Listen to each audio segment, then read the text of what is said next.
Really the last thing the airport needed, given that travelers were already impacted by the remnants of a major storm. Hurricane Beryl made landfall this morning at Matagorda, Texas as a Cat 1. Beryl brought heavy winds and torrential rain as it barreled through Harris County, flooding homes and businesses and knocking down trees. And just moments ago, we learned that a third person has been killed in the storm. Here's what we know. A civilian employee with the Houston Police Department got caught in floodwaters on his way to work. And just from what we've seen, Houston is taking the brunt of it right now. Millions of customers are without power and a lot of roads are flooded and impassable, leading to several dramatic rescues. We have a team on the ground to get you up to speed on what's happening now. Here's Jason Miles from our sister station in Houston.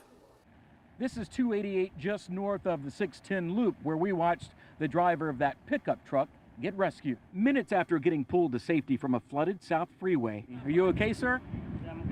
Was stuck atop his pickup when we first spotted him, surrounded by floodwater, still waiting on help to arrive.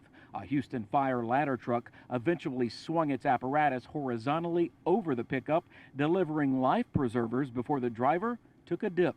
Guided by the ladder with a rope attached, he made it to the freeway's concrete apron. Yeah, that was quite something. As we all anxiously watched. We saw video earlier of a fire crew evacuating and rescuing an individual that got stuck in a high water situation.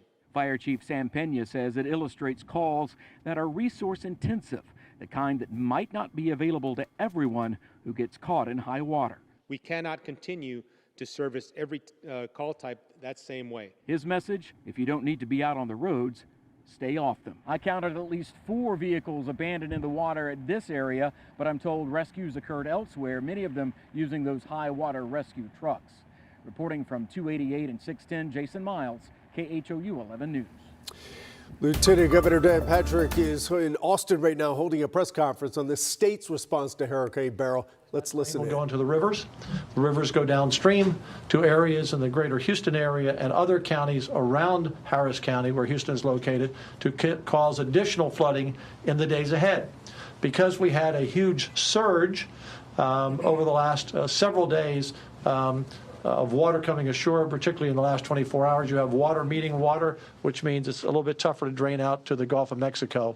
So we're not past any flooding. We're not past difficult conditions, but the storm by midnight will be beyond us. My name is Dan Patrick. For those of you who do not know and have not seen our press conferences, I'm the Lieutenant Governor, but the Governor is out of the state this past week and this coming week on a pre-planned economic mission to Japan and Taiwan and South Korea. So we've been on duty. And I can tell you that the 50 or so people behind me from all aspects of emergency response are doing a tremendous job. And they partner with your local county judges and your local mayors. We work in tandem. And the key piece of keeping you safe, which is our #1 mission, is to keep you safe and to protect life. Our #1 mission is we need your cooperation as well to be very careful yourself. So we're going to have a very thorough press conference here, get into some statistics and numbers, and then we can... All right, we're going to just break away from that press conference. We are listening to it. We'll keep you updated if anything major comes out of that. But I think one of the takeaways that you pulled from Lieutenant Governor Dan Patrick already is that flooding is obviously still a concern and will be a concern, Pete, for several days to come. Well, there's no doubt. And we have a flood watch that's in effect, not for the Metroplex or North Texas, but I want you to take a look at this. It's for East Texas right now. It's Terrell and Greenville, which are North Texas, and then all locations off to the east. So this is an additional 2 to 3 plus inches of rain on top of what you've already seen in these locations. And right now the rain, you can almost see the center of the circulation here. But you can see the heaviest of the rain is all in East Texas right now. We have a little scattered rain here in North Texas and Dallas, Fort Worth, but just south of Nacogdoches, that's where the current system is. That's what's left of Beryl. Still tropical storm strength, winds of 45 miles an hour, gusts to 60 right now, again 80 miles south-southeast to Tyler. But landfall was this morning about 4 a.m. right around Matagorda Bay. That was landfall this morning. There it is right now. And there it goes.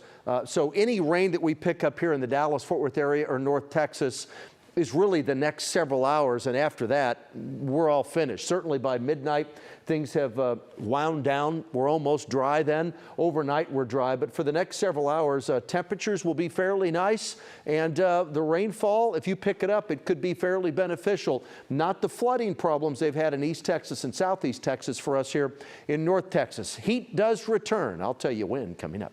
All right, thank you, Pete. I want to give you a live look now at DFW International. We just checked with airport officials, and they're closing in on 500 delays along with nearly 100 cancellations.